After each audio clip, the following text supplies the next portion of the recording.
Hello, everyone, and welcome to the 42nd edition of the Dump and Chase podcast. 10-game losing streak? What 10-game losing streak? Also, 1 year ago, the USHL season was shut down in what was a sign of things to come in this pandemic. And 1 year ago, we spoke to Andrew Goldman about what the future could hold. Well, guess what? 1 year later, he's back on the podcast. So here we go. The show starts right now.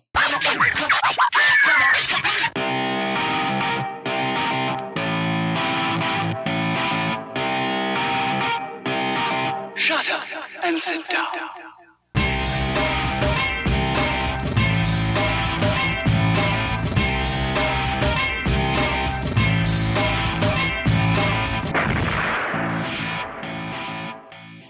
You know, at the rate these cold opens are going, I am like a gravelly voice away from promoting monster truck rallies. Sunday, Sunday, Sunday. Sunday, Sunday, Sunday. So, my name is Sam Olmstead, and joining me, as always, is the man who has to edit my voice out of all the highlight videos, Mr. Justin Irwin.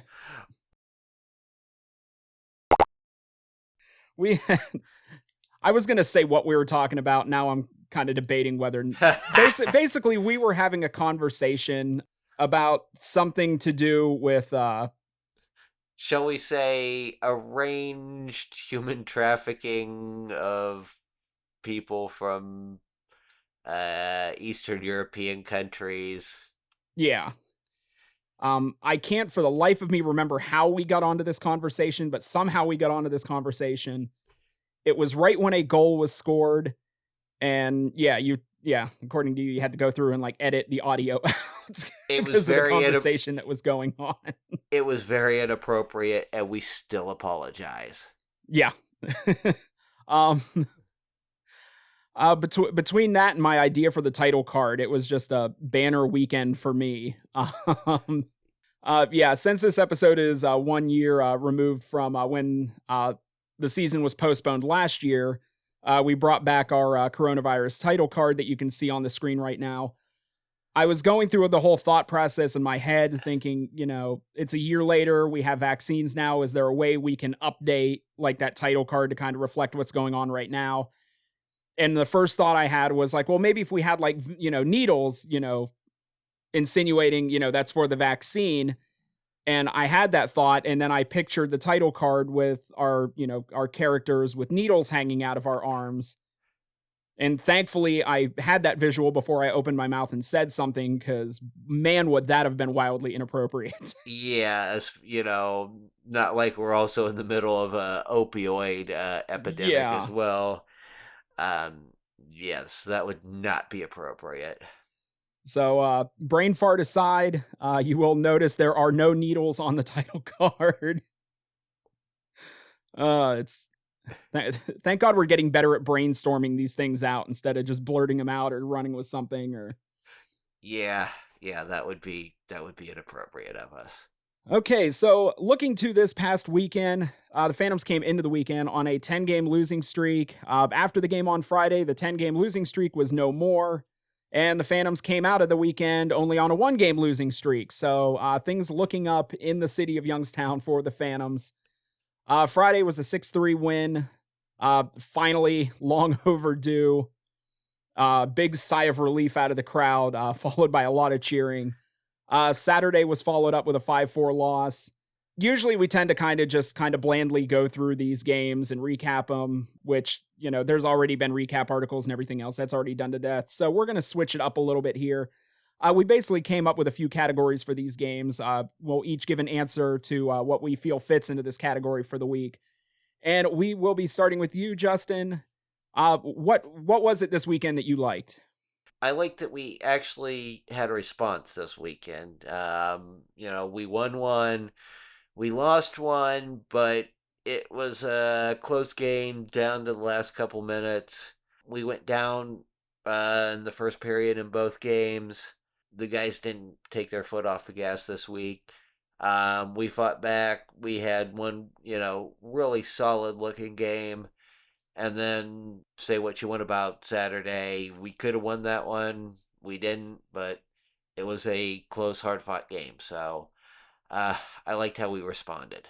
Okay, what I liked comes on Friday. The Phantom's penalty kill went 7 for 7. That was a huge part in being able to pull out the win in that game. For the most part, the Phantoms absolutely dominated the game on Friday, which again was a welcome sight to see. And that kind of bleeds into what I didn't like from this last weekend was having to kill 7 penalties on Friday. It almost had the feeling like the team was trying to shoot themselves in the foot on purpose. Uh, going with the, having those 7 penalties, having to kill off all of those, Dubuque power plays. So yeah, what I liked this last weekend sort of bleeds into what I didn't like. I really liked the penalty kill, did not like the fact that they had to kill that many penalties. What was it you didn't like from last weekend? I didn't like the timing of the last penalty. The It last was penalty on Saturday. Saturday. Yes. I don't want to call the player out. You can look the box score up. But yeah, I mean, I'm not gonna say good call, bad call. Blame the refs for calling late penalties, but less than 2 minutes left in the game. Just you really have to pay attention. That's the little details. Overall, last weekend, what was your favorite moment of last weekend? Friday night going home. Happy music on the radio, put it on cruise control, just, enjoying that feeling, I think your tweet, is this what winning feels like? Yeah, yeah. So, yeah, I mean, just, having one, not just a win, but we kind of put the smack down on them. So it was one of those going out of there like, yeah. Okay, my favorite moment goes to Friday night again. My favorite moment was Georgi Merkulov's assist on Jaden Grant's goal in the first period. Georgi is a man playing a boys game in the USHL. He made 3 defenders and a goaltender look really dumb on that play. Danced around one with next to no effort whatsoever and basically drugged 2 defenders and the goalie towards him, and he was able to just put a perfect backhand pass onto the tape of Jaden Grant with a, wide open net and just all day to bury that puck. And it was just such a beautiful, beautiful assist. And kudos to Jaden Grant on that play for not getting mesmerized himself by Georgie. I know if I ever could get around to actually posting the highlights, yeah, I mean, that one was just a work of art. So that goes into my weekend MVP. I'm giving it to Jaden Grant. Ever since he came back from injury, he has been an absolute workhorse on this team. Especially this past weekend, his work on the special teams, his work in the offensive zone, just finding those empty spaces. The season hasn't gone that great for the Phantoms, but definitely, I my weekend MVP, and right now he has my vote for the end of the year for most improved player. But yeah, Jaden played a huge part in the success the Phantoms had this past weekend. Who's your MVP? I'll agree with you on Jaden on the most improved going down the stretch here. But MVP this weekend, I'm going with Sergei Kuznetsov. I mean, kid kind of comes out of nowhere. He's been productive ever since he's got here.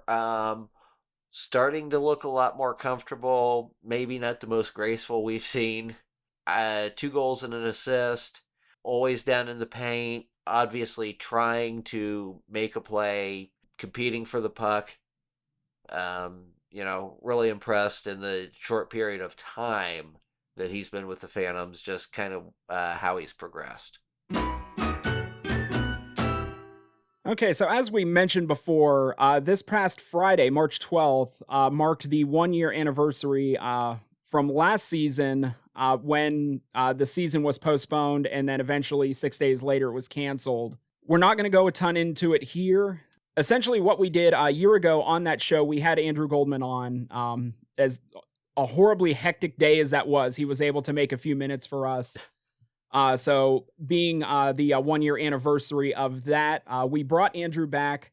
We interviewed him earlier tonight, and the interview went a tad bit longer than we thought it would, which ended up not being a bad thing, but certainly not knocking anybody. Usually there's little just kind of moments of banter that I can, knock out and shorten things down. There really wasn't anything in that interview that I felt could be taken out, without, context of everything being talked about suffering. So what we are going to do, technically, this is part 1 of episode 42. Part 2 will be the entirety of our interview with Andrew Goldman. So when you get to the end of this episode, make sure you go and check out part 2, which will be our interview with Andrew. A lot of good stuff in there. Hopefully, everybody goes and takes a listen to that. A lot of great information. Andrew, obviously, anybody who talks to him knows he's one of the more candid people in this league. He doesn't shy away from answers. He doesn't shy away from giving answers, doesn't shy away from questions. So yeah, really great interview with him. So again, as soon as you're done listening to this, make sure you hop over to part 2, to be able to hear our interview with him.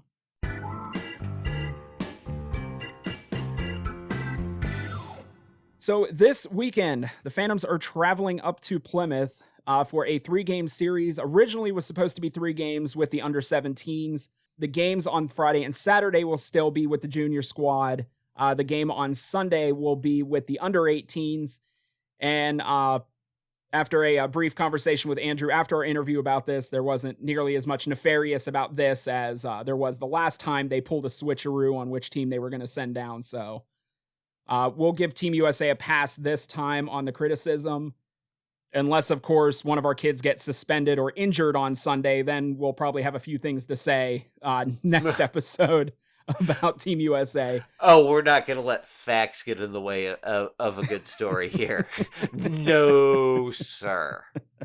But yeah, Friday and Saturday, the Phantoms will be taking on the Team USA under-17s. Both of those games will start at 7:05. They'll be available on Hockey TV.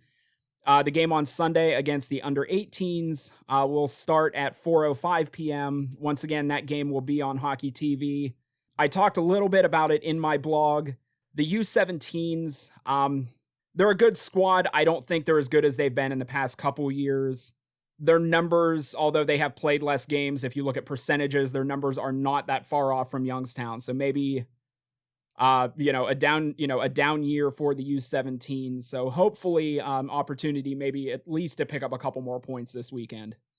Yeah, I mean, they've got some new coaching staff there.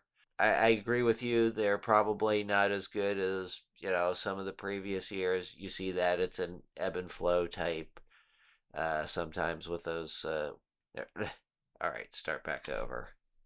I should do that whole thing over again. Go ahead. I don't know where you left off. So chance to get a couple points this week. Maybe a chance to get a couple points this weekend. Yeah. Okay. Yeah. So, yeah, I agree with you. They're probably not as good as they have been some of the previous years. That's understandable. As good as some of the previous seasons have been. This is a chance to steal a couple of points on the road, and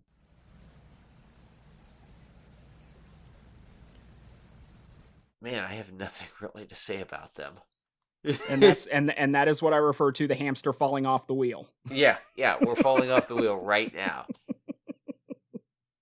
You just stop mid-sentence and freeze. Yeah. So I'm not going to use this. I'm just one more time. Yeah. So yeah, I agree with you. They're probably not as good as they have been in some of the previous seasons. That's understandable. They've had some pretty good draft years the past couple of years. It's an ebb and flow. They'll pick back up probably in a couple of years. So yeah, we have a chance to steal a couple of points on the road here. Hopefully we still have some momentum coming out of the weekend, and that's it. Okay, we're coming down to the end of the episode, and it is now time for another segment of Ask Justin.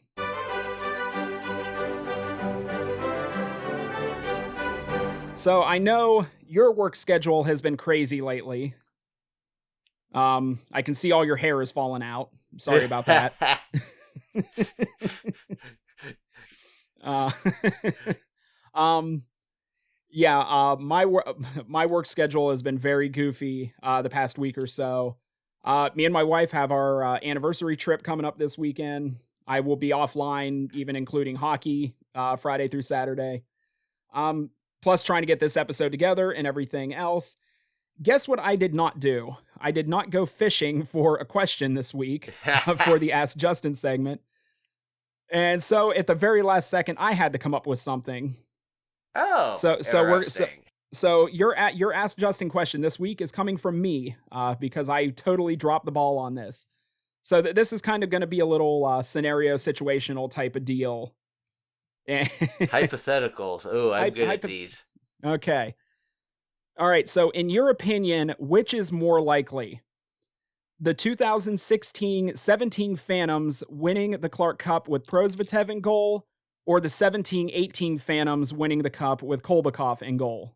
I'm going to go with Kolbakov. He was just such an X factor. I mean, yeah. Yeah, because the 16-17 Phantoms were the run to the Clark Cup, but lost it to Fargo 3-1. Yeah. The 17-18 Phantoms was the team that, by all accounts, basically had their ticket stamped to the finals before the playoffs began and got swept in the first round by Dubuque. Yeah. And we know, as I say, I mean, we know there was, it comes down to goaltending and mistakes were made. So you think the 17-18 Phantoms with Kolbakov in net would have had a better chance at winning a Clark Cup than the other way around? Yeah, if things would have turned out just slightly different, I think then yes. Yeah, definitely.